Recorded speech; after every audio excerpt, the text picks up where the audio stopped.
जी, मैं वफ़ादार हूँ। अगर मैं वफ़ादार नहीं होती तो वो मुझे 1 महीने से छोड़ के भागे हुए हैं। मैं बताओ मैं क्या करूँ?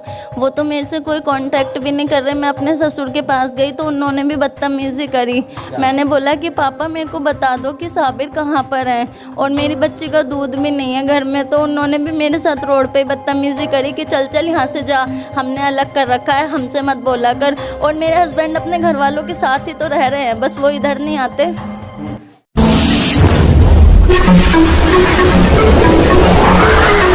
मैं एम नफीस रशीद, आप देख रहे हैं भारत न्यूज़ 247। समाज में किस तरह ताना बाना बिगड़ रहा है, खास करके घरों के अंदर, इसको देखकर बड़ा अफसोस सा होता है कभी कभी कि भाई किस तरह से महिलाएं परेशान हो रही हैं। एक इससे पहले पीसी मैं आप लोगों को दिखा चुका हूं, आयशा मलिक जो कि मेरे साथ में है, अपने पति पर इल्ज़ाम लगा रही हैं कि उनके पति ने इनको छोड़ दिया है। छोड़ा भी कुछ इस तरह से है कि ना इधर ना उधर, यानी कि एक महिला जाए तो जाए किधर। बात करता हूँ आयशा, जिस तरह से आपने पीसी के अंदर कहा कि सास ससुर कोई साथ नहीं दे रहा है और आपको ना खर्चा मिल रहा है और अपने मकान में से निकाल के किराए के मकान में रख दिया गया, ये ऐसा कब हुआ है? ये पूरी तरीके से तसल्ली से बताइए ज़रा। ये 3 महीने पहले मेरे हस्बैंड ने मेरे को अपने मकान में से निकाल कर मतलब किराए के मकान में लेकर आए। उन लोगों ने ना मतलब उस घर में पता नहीं, उन सबके पास उस घर की चाबी थी। अल्लाह जाने उस घर में कौन चढ़ा था कौन नहीं चढ़ा था। मेरे ज़ोर ज़ोर से दरवाजे बजे, जिसके बाद मैं उस घर में अकेली थी तो मैं डर रही थी। मैंने अपने हस्बैंड से इस चीज़ की शिकायत करी तो उन्होंने बोला कि ये भूत है, प्रेत है और तेरे बच्चे को भी खतरा है, ये हो जाएगा वो हो जाएगा। तो मैंने बोला फिर ऐसा करो, जो आपने अपने पापा से मेरे हस्बैंड ने अपने पापा से घर खरीदा। मुझे यही बोला गया कि गली वाला जो घर है वो मेरे हस्बैंड ने खरीद रखा है अपने पापा से। तो मैंने बोला ठीक है, फिर जब सब अपने अपने उसमें शिफ्ट हो गए हैं, तुम्हारे घर में सब सेटल हैं, तो हम भी अपने घर में शिफ्ट हो जाते हैं। तो हस्बैंड ने मुझे बोला नहीं नहीं, उसमें मेरे पापा का काम है, मैं उस घर में नहीं जाऊँगा। तो मैंने बोला कि फिर हम कहाँ जाएंगे, हमें भी अपने बच्चे को देखना है, खुद को देखना है। तो उन्होंने मुझे कहा कि कोई नहीं, हम ना 2-3 महीने रेंट पे रह लेते हैं और उसके बाद में फिर मैं अपने घर में आ जाऊंगा। बच्ची कितनी बड़ी है आपके पास में? कितनी उम्र है उस बच्ची की? 1 साल की हो गई मेरी बच्ची, 19 नवंबर। आप थोड़ा आइए आगे को। बात ये मैं जानना चाह रहा था कि जैसे आप मोदी जी का नाम ले रहे थे कि भाई मोदी जी से आपके पति के संबंध हैं और वो किसी की भी नहीं मानते, और आपने ये भी कहा कि आपसे तीसरी शादी हुई है उनकी, यानी कि साबिर 2 शादियाँ पहले कर चुका, तीसरी है। तो ये बात आपके सब रिश्तेदारों को मालूम थी? जी हाँ, ये बात ना एक शादी की तो इन्होंने बताई थी और दूसरी की मुझे अपनी शादी के बाद में पता चली है। लेकिन फिर इनका बिहेवियर मतलब जैसे रिश्ता हुआ तो बहुत अच्छा था। इन्होंने ये कहा कि मैं अपनी बीवी से धोखा खाया हुआ हूँ, मैं एक वफ़ादार बीवी चाहता हूँ और मैं बहुत अच्छे से रखूँगा। मेरे घर वालों से मतलब ये सब आश्वासन दिए। तो हमारी शादी दोनों परिवारों की मर्ज़ी से हुई, अरेंज मैरिज हुई। तो आप वफादार बनी नहीं बनी? आप नहीं वफादार बनी क्या? जी, मैं वफ़ादार हूँ। अगर मैं वफ़ादार नहीं होती तो वो मुझे 1 महीने से छोड़ के भागे हुए हैं। मैं बताओ मैं क्या करूँ? वो तो मेरे से कोई कॉन्टैक्ट भी नहीं कर रहे। मैं अपने ससुर के पास गई तो उन्होंने भी बदतमीज़ी करी।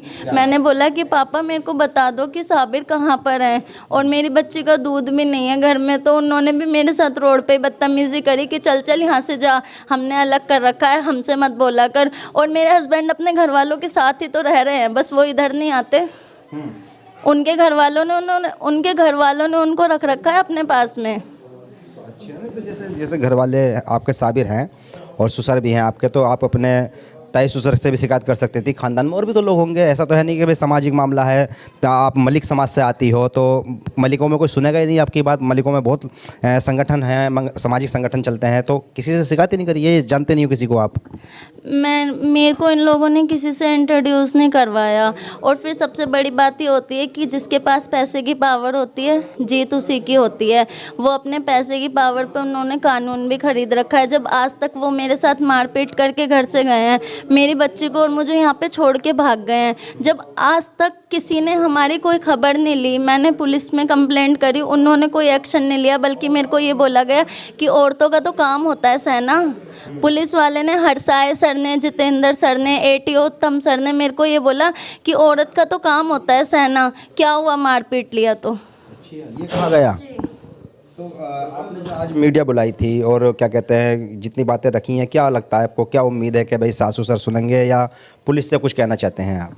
वो कोई भी मेरी सुनवाई नहीं कर रहे। मैंने ये जो भी अभी मीडिया आई है, जो भी कदम उठाया है, बहुत तंग आकर उठाया है। अब मैं खर्चे के लिए परेशान हूँ, मैं रेंट के मकान पे हूँ, मैं किससे जाके बोलूँ, कहाँ जाऊँ अपनी एक बच्ची को लेकर। मेरे हस्बैंड कुछ सुनने को तैयार नहीं है, मेरा नंबर ब्लॉक कर रखा है। मैंने कितनी बार उनके कारीगरों से कोई कॉन्टैक्ट करती हूँ तो वो धमकी देते हैं, बदतमीजियाँ करते हैं मेरे साथ में। आपके शौहर क्या काम करते हैं? मेरे शौहर की फैक्ट्री है फैन कैपेसिटर की।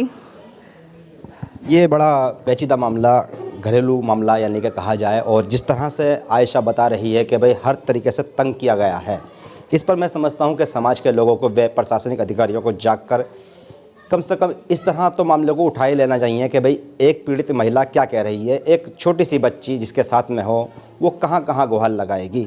यहाँ आके बेटियों के लिए बड़ा दूबर सा हो जाता है। ये कह देना बड़ा आसान होता है कि भाई बेटी रहेगी अपने घर खुश रहेगी, पर मैं जहाँ तक समझ पा रहा हूँ अगर इस तरह की अगर कंप्लेंट हम जब लोगों के पास आती हैं तो हम भी सोचने में मजबूर हो जाते हैं कि भाई कहें तो कहें क्या।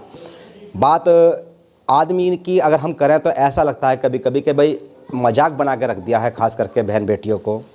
हो क्या रहा है, इस तरह अगर सामाजिक ताना बाना बिगड़ेगा तो कैसे चलेगा। अगर दहेज चाहिए तो पहले तय कर लिया करो, और अगर इस तरह ही लड़कियों को परेशान करना है तो पहले तय करके बता दिया करो ना कि भाई मर्जी क्या है। तीसरी शादी का जिक्र आ रहा है कि पहले एक छुपाई, फिर दूसरी बताई, तीसरी आयशा से की।